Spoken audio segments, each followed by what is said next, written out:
In today's video, I'm going to teach you how to upload a PDF in ClickFunnels 2.0. First, make sure you're logged into your ClickFunnels 2.0 account and you're on the main dashboard. On the left-hand side, you'll see a sidebar with different options. Look for the one labeled Workspace Settings and click on it. This is where you manage a lot of the assets and configuration for your account. Once you're inside Workspace Settings, look at the left sidebar again and find the option called My Assets. Go ahead and click that. At the top of the My Assets area, you'll see several tabs. Click on the tab labeled Downloads. This is the section where your PDF and other downloadable files will live. And now that you're in the Downloads area, you're ready to upload your PDF. Look for the button that says Upload File and click it.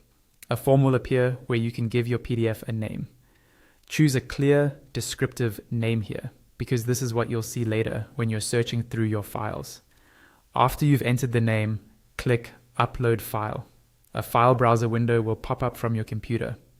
Navigate to where your PDF is stored, select the file, and then click Open in the bottom right corner of the window, or simply hit Enter on your keyboard. ClickFunnels will start uploading the file, and depending on the size of your PDF, this might take a few seconds.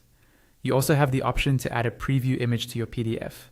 This can help your download look more polished on your pages. To do this, click Select Image. A pop-up will open showing images you already have stored inside ClickFunnels. If the image you want is already there, just select it. If you don't see the image you need, click Upload Images.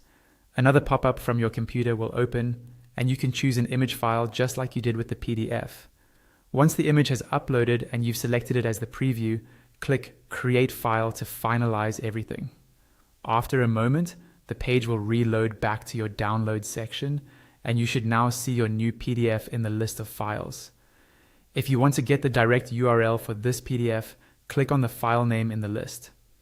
This will open that file's editor page. At the top, next to the file name, you'll see a small copy icon. Click that icon to copy the URL. You can now paste this link into buttons, emails, or anywhere else you want to offer the PDF as a downloadable resource.